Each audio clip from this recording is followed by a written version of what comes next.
but I do want to welcome you to this fantastic edition of Laptops. They're all fantastic, but I'm super excited about this one. I was talking with Stacey Reiss, the producer of Spaceship Earth, about the minute I heard about this documentary, I knew that I wanted to try to have a conversation about it because I remember when biosphere was a thing. And being the like little nerdy kid that I was like, yo, I'm absolutely gonna do that. I'm either doing that or space camp. There must be a kid's room in that biosphere somewhere. I wanna be part of it. So I'm very excited to talk about this documentary and learn why having a children's room in that biosphere would have been catastrophic with that crew of people. So welcome again to all of you. I'm delighted to have you here. We are talking about the 2020 documentary Spaceship Earth, and joining me tonight are the film's producer, Stacey Reiss, and music supervisor and WIF board member, Tracy McKnight. If this is your first Laptop Cinema Club, welcome. I'm very glad to have you here. I'm Ebony. I'm the manager of public programs for women in film. And as you may or may not know, this is the kind of program that we use to bring you the kind of compelling conversations with incredibly talented, incredibly prolific female creatives making the media you love. So as a reminder, this is not just about a conversation I'm having, but we want to open it up to you. So we will be taking your questions at the end of the conversation with Stacey and Tracy. So you just use the Q&A button at the bottom of your Zoom window, and I will get to as many of those as I can. So without further ado, I want to get started by introducing you to our special guest for tonight. We have been very lucky to talk to Tracy before, but if you're unaware of her work or think you're unaware of her work, you actually probably aren't, because her resume is huge. She's got over 150 films on that IMDb page, which span a range of studio and independent films, as well as documentaries. She's an award-winning music supervisor, record producer, label co-founder, and former head of film music for Lionsgate. She runs Node Records, a boutique soundtrack label, and is on the board of directors for Women in Film, and also the TV Academy Music Peer Group Executive Committee. And she serves as an advisor to the Sundance Film Festival, where she co-programs their prestigious annual concert, A Celebration of Music and Film. Stacey Reiss, our producer tonight, is an Emmy Award-winning producer behind such films as The Perfection and Tokyo Project. She produced the award-winning documentary, The Eagle Huntress, about a 13-year-old girl who trains to become the first female eagle hunter in 12 generations in her Kazakh family. The film premiered at the Sundance Film Festival in 2016 and played at festivals around the world, including Telluride, Toronto, London, Rome, and IDFA. Released by Sony Pictures Classics, The Eagle Huntress was shortlisted for an Academy Award and nominated for a PGA, a DGA, and BAFTA Award. It was awarded a Cinema Eye and named one of the top films of 2016 by the National Board of Review. She's got an extensive list of documentary credits that we will talk about, including It's a Hard Truth, Ain't It?, co-directed by 13 Incarcerated Men, Suited, a modern look at gender through the conduit of clothing, The Diplomat, about the life and legacy of the late Ambassador Richard Holbrooke, and It's Me, Hillary, a portrait of the artist behind the iconic Eloise books. Prior to making films, she was an award-winning producer for Dateline NBC for over a decade, and she holds a journalism degree from the University of Wisconsin-Madison. She's a member of the Academy of Motion Pictures Arts and Sciences, the Producers Guild, and the Academy of Television Arts and Sciences. Everyone, welcome Tracy and Stacey. I'm very excited to talk to you this evening. Thank you very much for being here. So to get started, I want to talk about how this documentary is not just about biosphere. My expectation coming into the film was that we were going to get kind of a very workaday kind of, this was what day-to-day was like in the biosphere. The biosphereans got up, you know, they did their farm work, they did some scientific work, etc. But it was going to be, you know, a fairly straightforward, you know, day in the life kind of exploration of biosphere. That's not at all what we get, or that's certainly not all that we get. Instead, it's this really kind of, you know, global, you know, look at a changing America and the changing like cultural mores in America that led this just like, you know, weird, wild, thoughtful, ambitious, optimistic group of people to come up with an incredible range of projects that then culminated in the biosphere too. So can you talk a little bit about the way that the creative team, you know, came up with the approach on this film, like the way that you decided to tackle presenting, you know, this story and the people involved in it? Sure, I'll jump in. You know, Matt Wolf, the director, and I had knew that these people were involved with Biosphere 2, and obviously that was their most notable accomplishment. But as we met with the people that were part of the project, we realized that they had done a number of projects leading up to Biosphere 2, and those projects really informed this big project. And in talking to them, and also realizing that they had 700 hours of archival footage for us to use because they had filmed every beat of their story from the late 60s on, we realized that the pre-Biosphere story was actually totally fascinating and one that no one had heard about.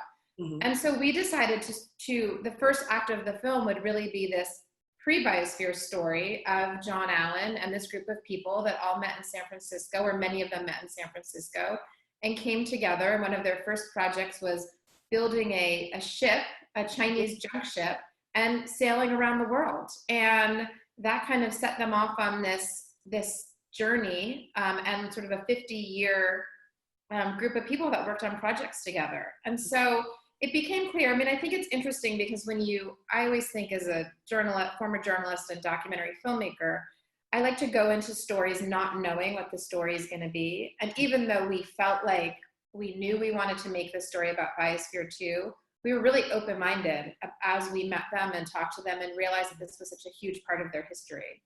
Yeah. Tracy, what about you? I mean, one of the things that was so stunningly realized in the film was the way that the music evokes the period. You know, I'm thinking of Thunderclap Newman in the 60s and the Talking Heads in the 80s, so what were the conversations like, with Stacey, with Matt Wolf, the director, the other members of the creative team, when they came to you to say, this is the kind of story that we're wanting to tell and we want you to help us tell it? It's such an important part. Music brings you right into a particular place and time. And because these people had been together for such a long time, and how the relationships all started, being true to the period was so important to Matt. And my job is to make sure that that we were helping to make those to make that musical vision come true. Mm-hmm. And also that what I really loved about Matt is, which I know I've told him this a million times, is his taste. So, to have a thunderclap or to have a song like I'm So Green, and then move to the Talking Heads. And, and when I started on the project, the Talking Heads was Temptin', but it was so important to him, and that I'm able to facilitate some of those things to make those things happen. But also that he peppered it with his eclectic taste, and also certain songs that you needed to have, like Right Here, Right Now, which was, it's memorable. The audience knows it. It pulls you right into the time period. And it also was this sense of joy for what was happening on camera. And being able to work with both Stacey and Matt was dream come true. Everyone, we had such a great time, and we were all on the same page and same vision. Mm-hmm. And I will say that, documentaries can be challenging with, my job is to be the ambassador, so Matt and Stacey aren't going to be the one that's on the front line. And I have to go in and make his dreams come true with whatever the parameters are that are set before me. Mm-hmm. And I'm so happy that I could do that, and that I know that this music in here is exactly what he wanted. So that makes me really happy. So you and Stacey have worked together before, most notably on Daughters of the Sexual Revolution. How did working on this film, differ from working on that earlier documentary? And this is for either of you. I mean, one of the big differences, and I was thinking about this, Tracy is a master of making things work. And so the difference in the two films is that when Matt and I conceived of Spaceship Earth, we originally thought it was going to be, the whole film was going to be score. And we knew we wanted to work with Owen Pallett, who we had worked with before also. I like working with the same people over and over again. If you find good collaborators, stick with them. I mean, that's rule number one to me. So, but with Daughters of the Sexual Revolution, we had conceived of that movie as having a big soundtrack. and we had really budgeted for it. And so it was like, Tracy, go wild. Like, we want this big soundtrack. And that was also very period. It was like 70s, 80s, Dallas Cowboy cheerleaders. But we had conceived of that. That was sort of always the idea. With Spaceship Earth, it was like, okay, we can only afford to have 5 songs, and they really have to make, make a beat, because that was all we were going to have. And so they had to be really recognizable from each period, 60s, 70s, 80s, 90s, and then contemporary.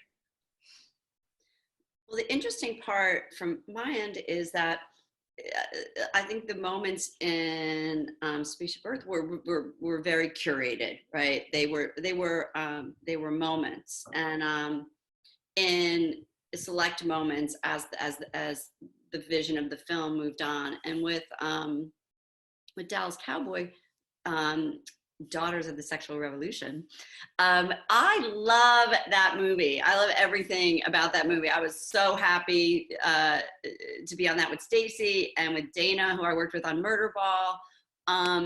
But to go in and get like Commodores, Billy Preston, and this was like the flavor of what was happening, right? Like I think the cheers, like what they were dancing to, what they were auditioning to, and some of the challenges that I face as a music supervisor is sometimes something is married, like Stacey's going to go out and find a piece of footage, and then somebody was dancing to Billy Preston, and there are rights issues that I have to help navigate. I know it looks like all glam and a playlist over here, but the truth is I have to make sure that Stacey's covered as the producer, but to go in and go, we can't lose that.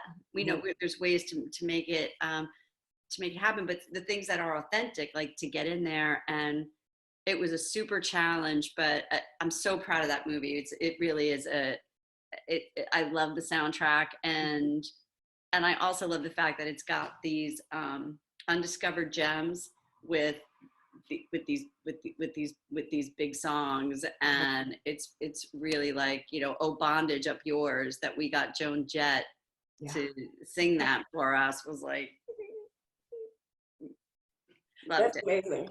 So speaking of footage, and footage with like songs that you had to get rights to, the amount of archival footage that you mentioned, that you had like over 700 hours, Stacey. So, I mean, there's a fantastic range of things, from just like the most casual interactions, people just, walking around, to, like really sort of being like performative, pieces. I mean, there's just a huge range of things there. A lot of it's shot by the original Synergists. So in this documentary and in the other documentaries that you've done, can you talk a little bit about what it's like to craft a story from all of that stuff that you're given? How do you come up with 2 hours worth of something that is, that's a narrative that says something out of this morass that you've been given? It's a challenge. I like to think about, because people often ask me about, like, I've produced documentaries and narrative films, and I think that they both have to hold to the same standard. They have to be cinematic. They have to take you, on a narrative journey. You have to have an arc in the story. And I think that, sometimes people think of documentaries as like the broccoli on your plate, and I really try to make movies that fight that notion. And I think we've really gotten used to like documentaries as being these sort of more commercial, bigger projects than we had seen in the past, certainly since I've started in this industry. I mean, in terms of Spaceship Earth, I remember Matt and I flew to New Mexico to meet with this group where they live, to talk to them about making this film. And many people had approached them over the years, and they had said they weren't interested. And lucky for me, the Eagle Huntress had been playing in the movie theater in Santa Fe, and they had just gone to see it. And then I called them, and they thought it was like this great kismet of this movie that was filmed in Mongolia, and these are world travelers. And it just like really struck a chord with them. And so it opened the door, and they said, come to New Mexico, come to our ranch and meet with us and tell us what you guys are thinking of. And I remember the moment we're walking around the ranch and they're showing us around, and then they open up this door that's like a closet, and they turn on the lights and they say, well, would this be interesting to you? And in this closet is every format of tape you can imagine, tape and film and beta and VHS and everything, just all over, not particularly well organized, but just like all over. And they had everything. And we knew at that moment, like this was like a documentary filmmaker's like gold mine. Mm-hmm. And so then the challenge is, holy shit, like what are we gonna do with all of that material? Most of it had not been digitized or transferred, and how are we going to make this into a movie? And so to answer your question, I mean, in that project, we hired 2 great story producers that had a lot of experience doing archival films. Mm-hmm. One of them had just worked on the Grateful Dead series and had worked with that archive, and the other had worked on an RFK project. And so they were really seasoned with archive. And they basically lived in New Mexico for like close to a month, and they created this whole like Dewey Decimal System, like a library for the footage, and then painstakingly went through it and sort of pulled selects. And from that, that's when we realized this prehistory of Biosphere 2 was quite fascinating, and that they had filmed everything. Mm-hmm. And we asked one of the main people, in the film, who was the cinematographer of the group, how can they have so much footage? And then she said, like, well, when we were in our 20s, we knew we were going to make history. And so we thought we should record it. So, it was really a joy to work with that much material. In some films, you don't have any archival material. And then it's really about like, how can you tell a film that's going to be cinematic with not just using interviews? Like, what else can you do to make a film really beautiful and tell a story? Yeah. So was it on every format? Like what's on 2-inch and VHS and the little sketch? Wow. It was crazy. I mean, going like, oh my God. And we had to go find like an old Steenbeck camera to do these transfers, and the film hadn't been preserved in like, a film archive. So it was very delicate. The greatest part about it is now it's all been digitized, it's all on drives, and now they also have it. When we were at our premiere in Sundance and the people we interviewed were sitting in the audience, they had not seen much of this footage of their lives ever. It was like the first time they were seeing it. They were like watching themselves grow up in our premiere.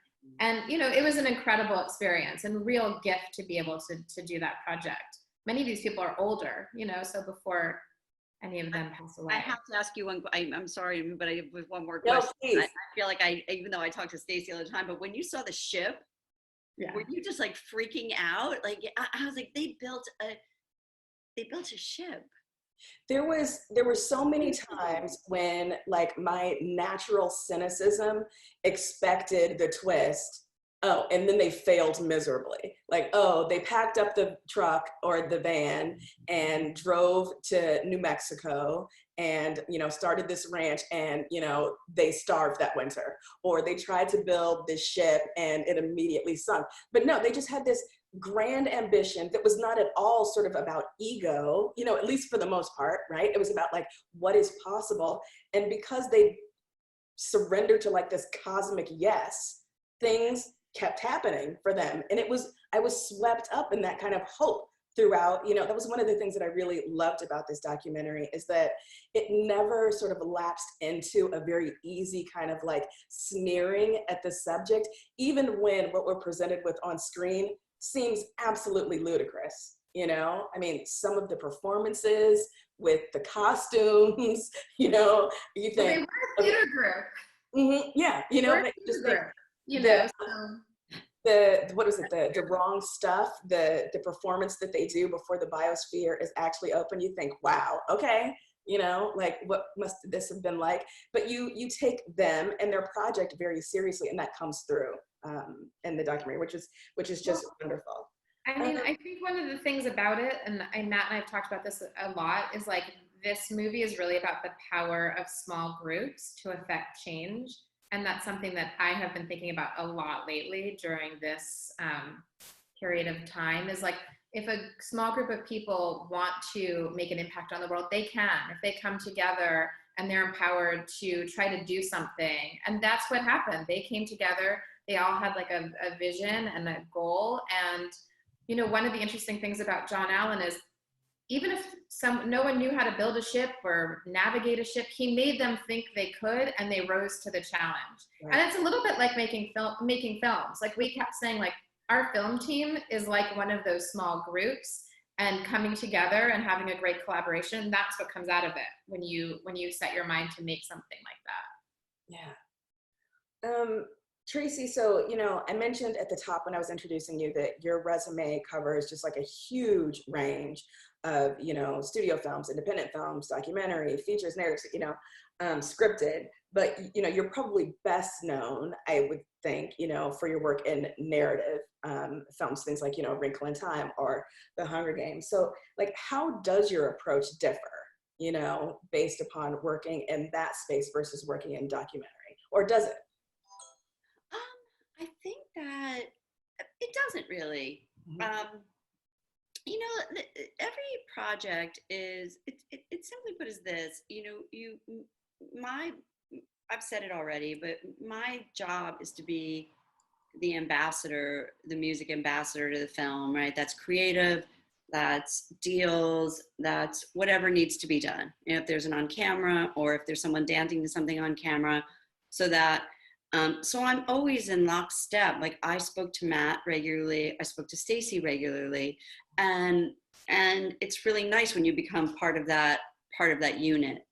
But the difference is, I'll tell you, there's the difference really not between documentaries and narratives as much as there's a difference between independent films and studio films. Mm-hmm. And so from my seat, I see it. And look, if you guys don't know, but I come from the New York indie film community. That's where I was kind of born, if you will. I got lucky when I started my career in New York with Good Machine and Ted Hope and James Seamus and Killer Films and that whole group. And I really, early in my career, from day one, I was around really cool, smart people who believed in telling really interesting stories. And a lot of them were writer-director, but certainly I saw so much support for directors and vision. And when you go into an independent film, it's a smaller circle, mm-hmm. you know, and it's this beautiful way. So it feels like you're all in this trenches together, because you have a budget and you have a mission. And my job is to kind of marry them together. So I have to make it look like, you know, it's always like, no matter what film I'm on, I'm like, the first thing I say to a filmmaker is, don't tell me how much money you don't have. Like that, like, I'm like, I already know, but like, because you know, whatever, if you're on a Disney film, they don't have any money. No one got any money. No, I'm good. But it doesn't matter to me. So, but that's not, so when you're an ambassador, you don't start your conversations with other people on behalf of Stacey to say, I don't have any money. That's not how I start my conversations. My conversations are, you're not going to believe the project, Spaceship Earth. Like, and you're like, this is so incredible, and here's the reason why you want to be a part of it. When you go into a studio system, there's a little bit more of, we do a lot of testing. We do a lot of test audiences. People fill out a lot of cards. They're all taking it very seriously. People change edits based on what's going on. It's a different process. And also, if you go into something like The Hunger Games, which was a huge project with enormous expectations. So with that, there comes a whole other level of delivering an album, delivering original songs, delivering marketing materials. You know, so sometimes on our smaller movies, when it's appropriate, we have end title songs and we want them to be part of the marketing campaign. But with a studio feature, it's probably the mandate. Like, you're doing this, but we want to have all these other things. So with indies, I'll say they come organically. and I think with some studio films, they're mapped out in a certain way. And then a lot of people chime in on that. Like who likes this artist, who doesn't, is that the right song, did that happen? So it adds, so there's something about, there's nothing better. I mean, I'm going off a tiny bit, but like sitting at Sundance to watch Spaceship Earth premiere and sitting in the row with the Biospherians, and to see their utter, like Stacey was, she was doing her thing and she's basically hosting the party, but I'm sitting there afterwards, like while waiting for all of them to go up for their Q&A, but sitting next to them, like in the movie, it's so incredible to watch people's stories be told in a way that's so magical, and I love that I get to be a part of it. I love that. So both of you have worked on some really phenomenal, like female forward projects, and in fact, even this one, which, I think in the hands of other directors, other teams, might have been the story of like John Allen as like, this kind of mad genius, pushing forward this grand vision. It's not like, the story really starts with, I believe her name is Kathleen Gray, and she's like, I'm the one who introduced John Allen to Mount Analog. And, from this, all of our, great ideas sprung from this one seed. And there's so many amazing women who were involved with the Synergists from the very beginning and who were part of Biosphere too. So can you talk a little bit about, like what drew you to this project, but also some of the other projects, ones that you worked on together, or, other documentaries that you've worked on, but particularly the ones that are so female forward? I mean, with Spaceship Earth, the one interesting thing is that there were so many women in positions of power, women, and this was, 30 years ago. So that was unusual. Margaret Augustine was sort of running it. And then there was Kathleen Gray, who was behind the scenes, and Marie Harding. So, interestingly, a lot of women were put in these positions, decision-making positions. And so that was always going to be part of the story. I really loved that that was part of it. And, the Biospherians were split really evenly, 4 men, 4 women. But the people behind the scenes were a lot of women. And in terms of projects, it's interesting.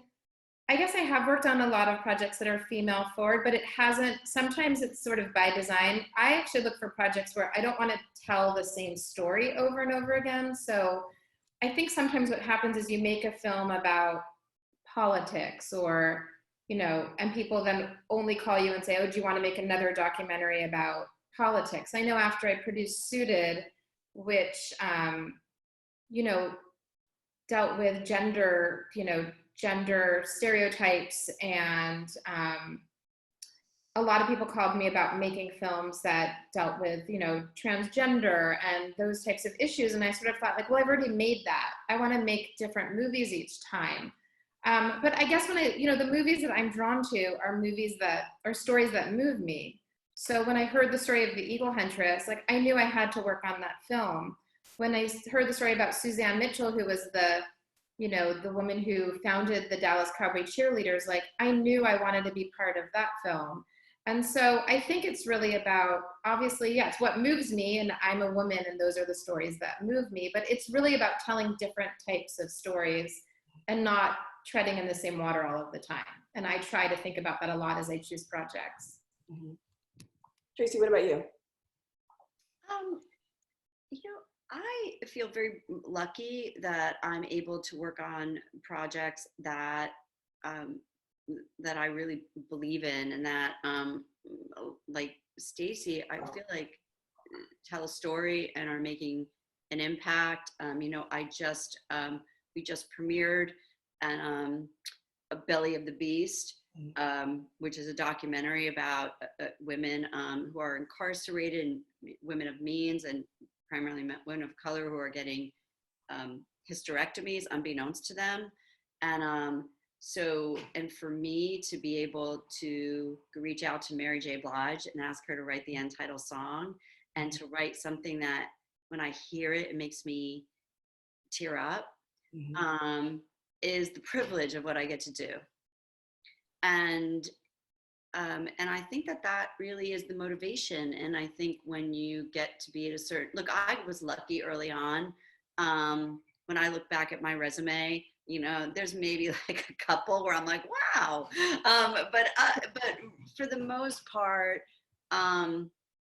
you know, that I get to have repeat relationships too. And I mean, you heard it here, Stacey said it's going to be the first, you know, second of many, you know, that we get to create these relationships. And the most important thing to me is that, you know, I have someone's trust, you know, that, that they like, when I can take care of music, I take something off of Stacey's plate, and because she knows that she's covered, or any film. But at the end of the day, it's really nice to see more female driven projects.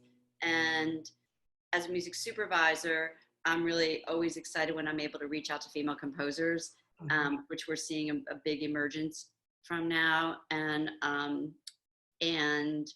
being able to give more opportunities. But I wish you know, there are times where it's not I also just did the half of it, which is obviously about two women getting together. And so when I see those and I'm able to work on them, they just give me a lot of joy. Yeah. For those of you who weren't able to watch, we had a fantastic conversation with Tracy and Alice, who are the director of the half of it at Laptop. Listen, we are bringing you amazing female creatives like this all the time. I am so glad that we are able to do that. Stacey, I want to ask you, I want to go back to this, the conversation about like the access that you had to the synergists, excuse me, to their archival material, to them for, you know, the interviews, et cetera. And you mentioned that, you know, there seemed as if, you know, it was kismet, you know, that brought you together. How, you know, were there any, you know, factions of the synergists who were not on board that you had to work harder to convince? You know, did anyone's opinion of the project change over the course of the project? You know, what is that like as a documentarian? I think, you know, for many people who don't know anything about the field, the expectation is you tell someone, oh, I want to, you know, tell the story of your life. And then you just set a camera up in front of them and you film some interviews and maybe you edit, you know, something together and then that's it, you're done. But there are relationships, you know, that you develop with your subject there. Can you talk a little bit about that?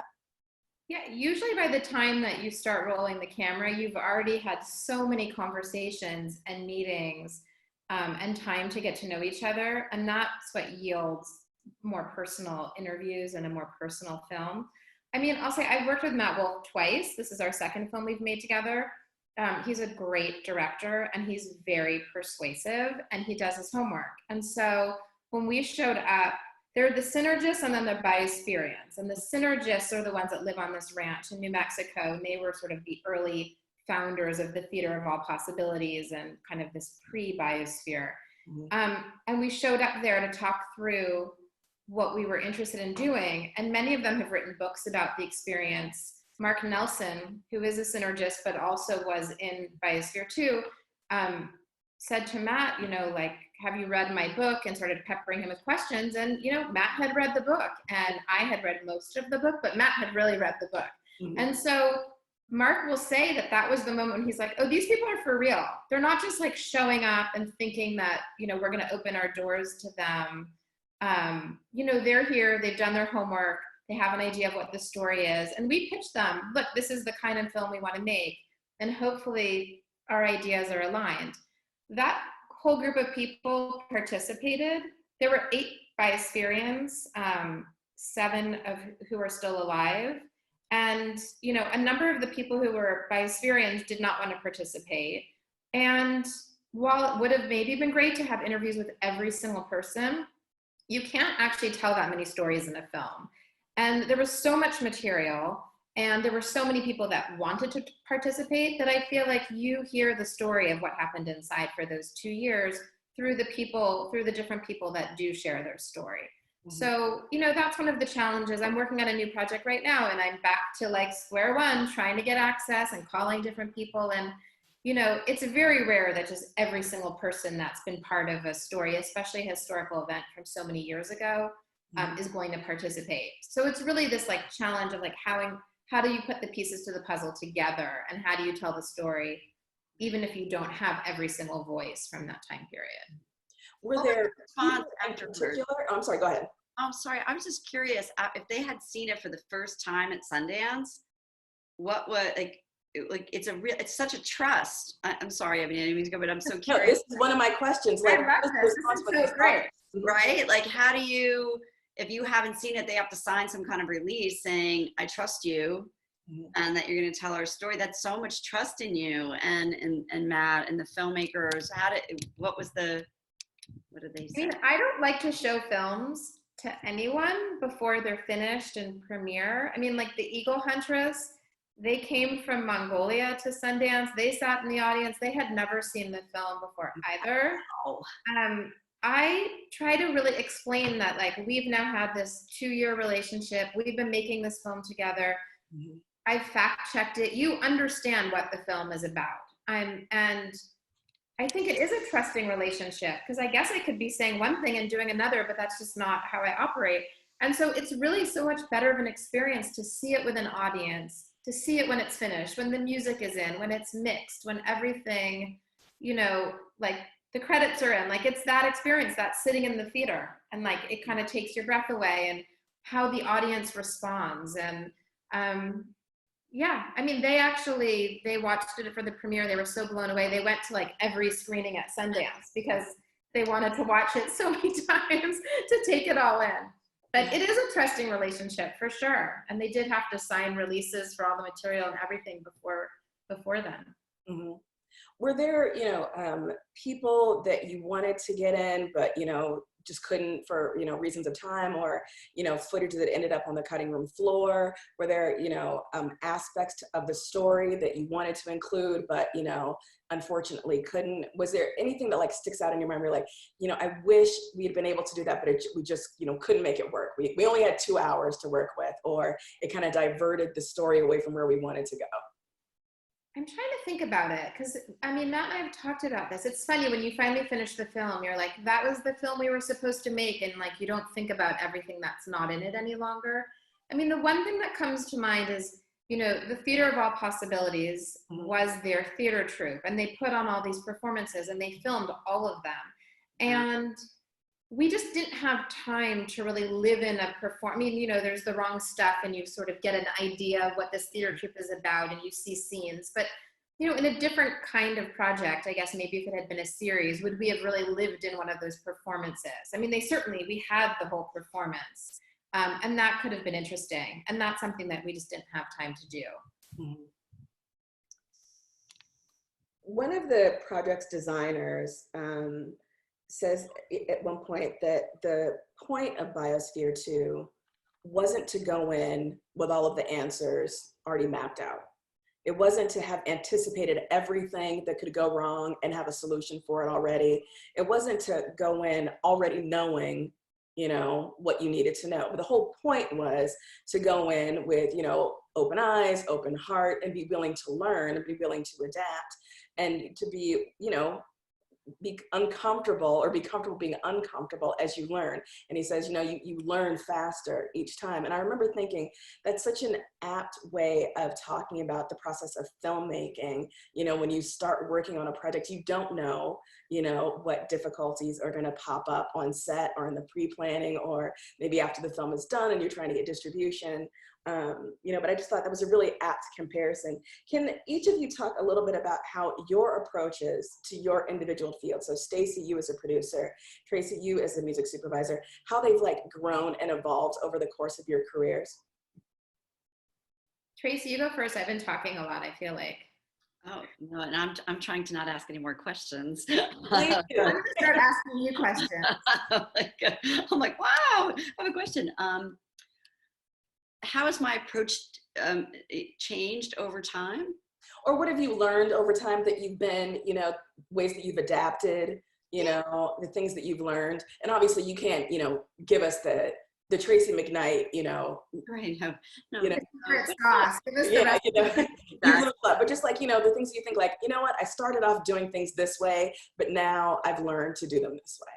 Well, you know what's really interesting? I think that the difference that's changed dramatically for me and for our business is this is our computers, it's our digital means, it's our, so back in the day, even though I'm very youthful, you know, I would get the CDs and I would put the Post-its on the CDs and like send it to Stacey and say like, it's track 7, you know, and then I'd have to wait for the CDs to come in the mail. I'd have to do, you know, it was like Christmas, you know, like all of a sudden I get these, like, I'm working on this documentary and I need all these things. And you make a lot of phone calls and, but I think that what happens in the arc of a career now for me, is that I know I can be, I mean, I was always helpful, but there's a certain thing now that I know just by like seeing what a director wants, where like if I can do it or if I can't, like if I can't do it, and or how to get there or how to try. Mm-hmm. And I think that comes from experience and time, and also reputation, right? So I'm able now, I'm in a different spot when I started, because when I say I'm an ambassador, but really what I'm saying, so I'm like, Stacey, like, I know how to get to the talking heads. I have figured out, like, don't worry about it. Not, or if I don't know them, I know someone who knows them, and you can move that along. But I will tell you that from when I started, I think my first Sundance was 98. The budgets have not changed, people. That's like, so and when I went to a studio, it was like I was a millionaire, because I was like, oh, are you kidding me? Like, this is great. But I signed up for that.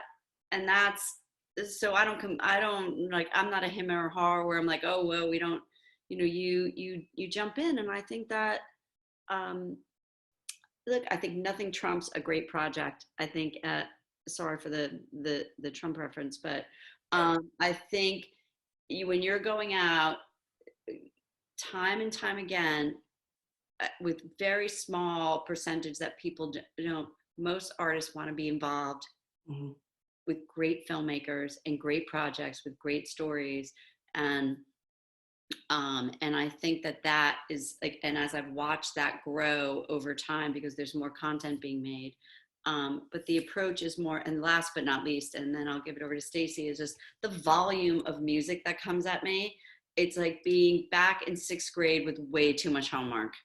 Like you want to get to everyone, and you want to, and you're on social media, and someone is like, I got some beats, and I'm like, I know, you know, and you want to help, but on the other hand, it like in any given month, you're getting 200, 300, 400 links, and eventually you learn how to navigate it. And I think that's, and the volume of accessibility, you know, so people see you on Instagram, or Stacey's like, she's got a private account, because I was like, because I can't repost some of your things. I was like, oh. And I was like, I love that. But when you're on social media, and then it's really lovely, and you know, so you have to learn how to navigate.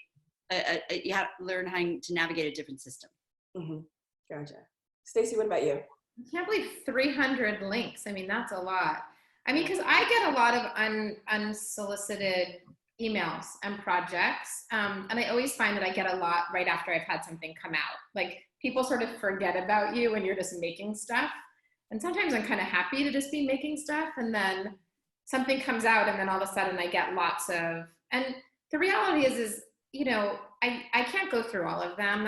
It's like, that's not a good use of my time, you know, to figure it out.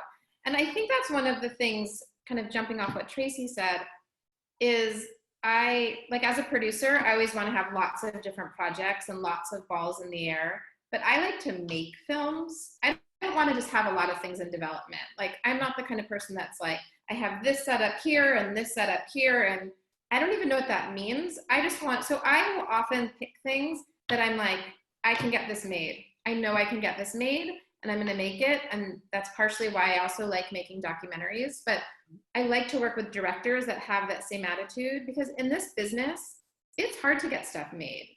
And you get a lot of no's before you get a yes. And I think it's just about, like, I used to get a little, like, when I first started, I used to get like a little intimidated, like, oh, you know, they don't like that idea.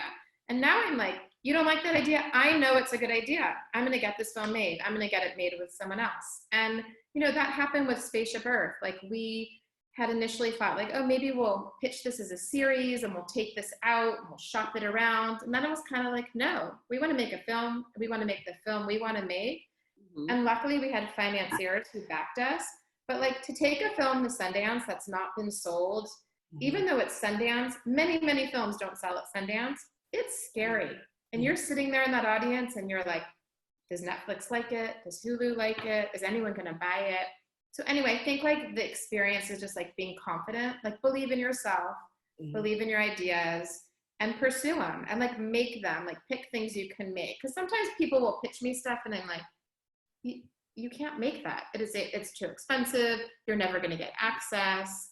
Like, be realistic, you know? So that's sort of like my thing that I've learned over time. And work with the same people over and over again. Like, I love giving new people opportunities and like bringing people up, but I really love having like a group of people that are my go-to people. Well, I mean, if you're working with someone like Matt or like Tracy, of course, you're gonna keep working. And there's someone on this Zoom that Tracy and I have worked with, Kara, who I'm working with again now. So I feel like hopefully she's still on. I'm giving her a shout out, but she also produced Daughters of the Sexual Revolution with us. And she's like a kick-ass producer. And so when there's an opportunity to work together, right, you know. Yeah, when you find that team, those people that you vibe with, you know, you're on the same frequency, it eliminates so much of that extra work, you know, to make sure that someone understands what you're going for. Totally. Yeah. So I have been weaving in audience questions throughout, but I'm going to officially turn to that now. So we have about 10 minutes left. So if there's a question that you would like to ask Tracy or Stacey, please go ahead and post those in the Q&A window at the bottom of your Zoom screen. So I have a question here that is, you know, how do you feel, or do you feel that this film relates to our current quarantine situation due to COVID-19? And what key learnings did you want the audience to walk away with? Well, we made the movie, and obviously it's about a group of people who spent 2 years inside Biosphere 2, you know, locked inside doing their work.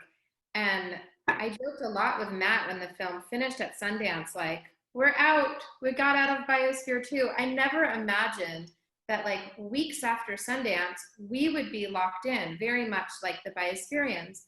And I remember thinking to myself, I should ask them, like, what is what's advice? Like, how can I get through this?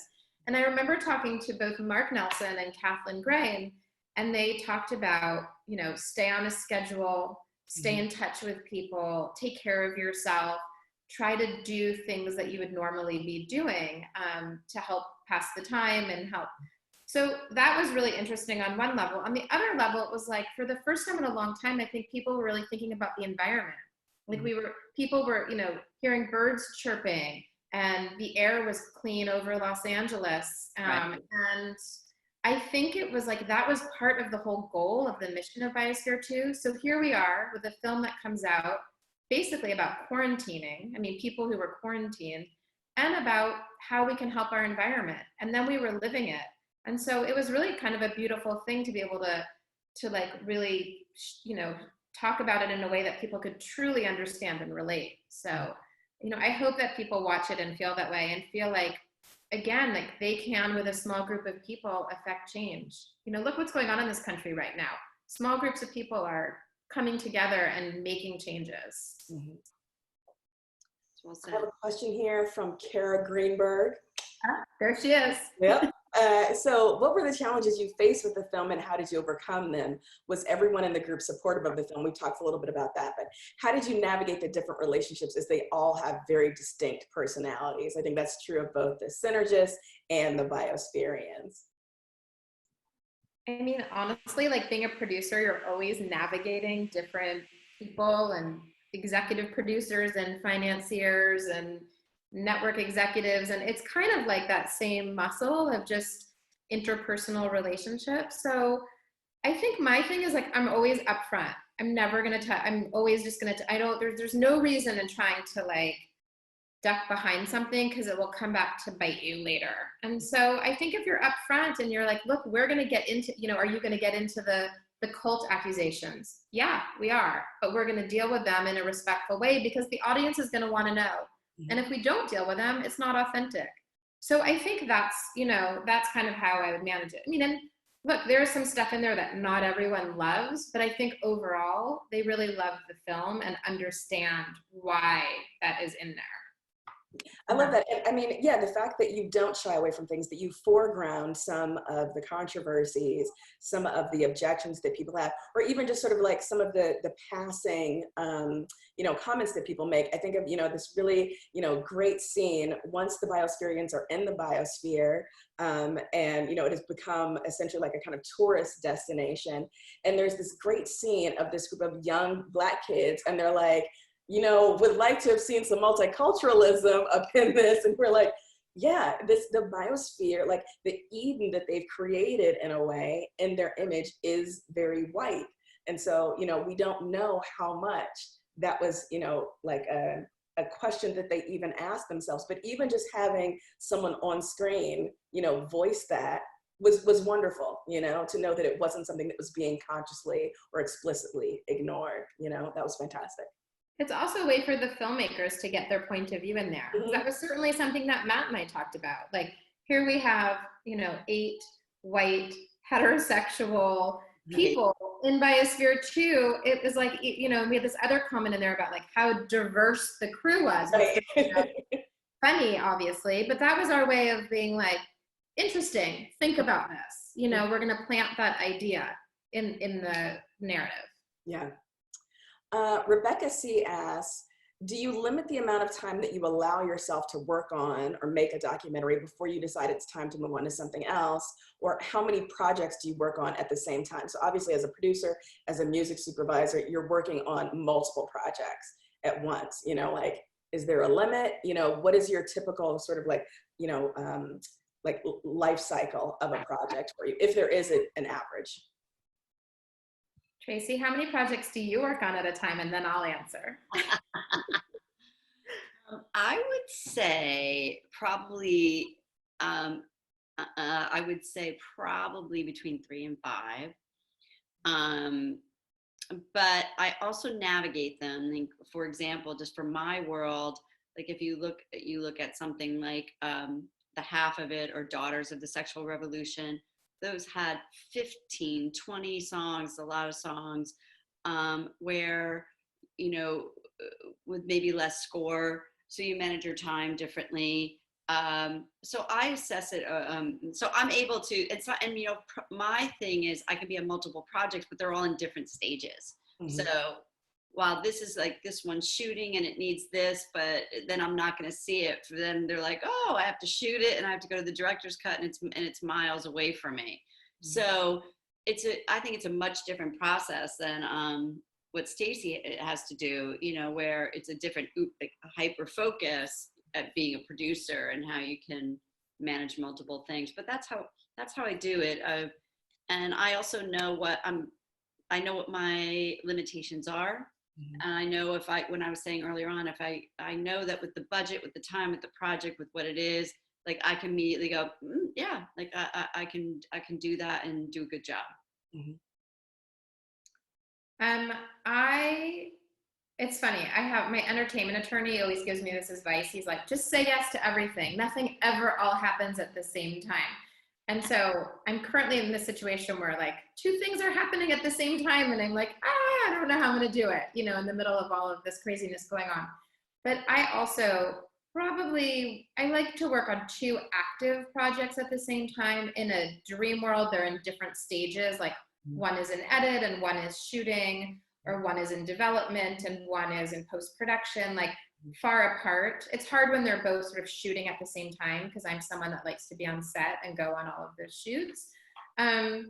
So right now I have probably like 4 active projects. 2 of them are narrative projects. So those kind of are going to take longer. And I think scripted production, unfortunately, is going to take longer to come back. Right. And 2 of them are doc projects. Mm-hmm. And that might be too much, we'll see, but I'm kind of also feeling like right now, given what's going on, I didn't want to turn any work down because I felt like it's kind of this weird precarious time. So You know, I one year had 3 active projects at the same time, and actually like had all 3 of them apply for Sundance at the same time. And like, I truly thought I was gonna lose my mind because I also have 2 kids. So, you know, that I don't want to ever do again. That was like too much. That was my limit. And luckily I had good people that I was working with on all those projects. So I could, you know, have good collaborators back me up. But two projects at a time is kind of a good idea. All right. We are almost at the end. We have just a couple of minutes left. So the last question is, what are you excited by in the documentary field right now? It can be a project, it can be a trend, it can be, you know, a fellow creative, but what are you excited by in documentary filmmaking right now? Well, I'll go. Now, I would say, you know, it's interesting because I know, and sometimes when you look at my credits, you think that it's because I'm known for some bigger blockbustery kind of movies, but I've done an enormous amount of documentaries, and like the Ramones documentary, which, you know, where I remember like hearing that each Ramone had to have equal screen time. And I'm going to talk to Stacey about that. I was like, what do you do? But I think that it's just becoming a forefront of like truth is stranger than fiction, right? And I love that. And I'm finding my documentary work like really rewarding and really joyful. And I think the change is the amount of documentaries. Like when I started, there wasn't as many happening, and now I'm always on one, and like in some way, shape, or form. And for the past couple of years, and I have to say, I just did, which is premiering on Tuesday. I know it's a shameless plug, but why not? But I did Showbiz Kids for HBO that Alex Winter directed, and it's a fascinating look at child stars and how that arc comes around. But I got to have Wilco, Jeff Tweedy and his son scored the movie, and he wrote an original end title, and I music supervised the Wilco documentary. So I got to bring all that full circle. But I think the quality, I think when, you know, watching Sundance's documentary programs grow, and I just think that, I think that the more technology allows us, the more stories documentary filmmakers are going to be able to tell. Like, I'm sure, you know, years ago it was a little bit harder, right? Like where there's more ways to tell stories, but it's wonderful when I see them exploding the way they are and getting the box office and theatrical releases, and not just like, oh, you mentioned something about like making it more like school, you know, instead of like the broccoli on the plate. And it's not that anymore. It's exciting to see. Yeah.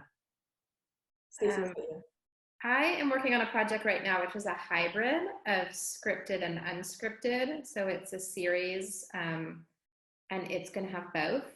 And so I'm really excited about that because I've produced a couple narrative films and I've mostly produced documentaries, and I'm really interested to see how we can bump those up against each other and what that yields in terms of storytelling. So it won't come out for a couple years probably, so we'll see, but it feels like a challenge in a good way, you know, so I'm excited about that. Well, until that comes out, if you haven't yet seen Spaceship Earth, I so recommend it. Please check it out. It's on Hulu. And after you're done with that, then go watch Daughters of the Sexual Revolution. Please also check out The Perfection. I'm loving this. Showbiz Kids, I'm gonna watch that. I'm excited. I know. Like we've got a real like creative, you know, treasure here. Thank you both so much for being part of this conversation. Thanks to everyone who tuned in. It was really wonderful to be able to talk to you. Good luck with everything that you are working on. And yeah, if you haven't seen Spaceship Earth, go check it out. I'm looking for someone to cosplay with me, go in a group costume for Halloween as a Biospherian. So hit me up if you would like to be part of the party. Also. If you don't have Hulu, it's on iTunes and other places. So you can find it other places, because I know that there's so many subscriptions everywhere. So yeah, check it out, Spaceship Earth. Thank you both so much, and we will see the rest of you at the next Laptop Cinema Club. Good night, everybody. Thanks. Thanks. Bye, Stace. Bye, Tracy.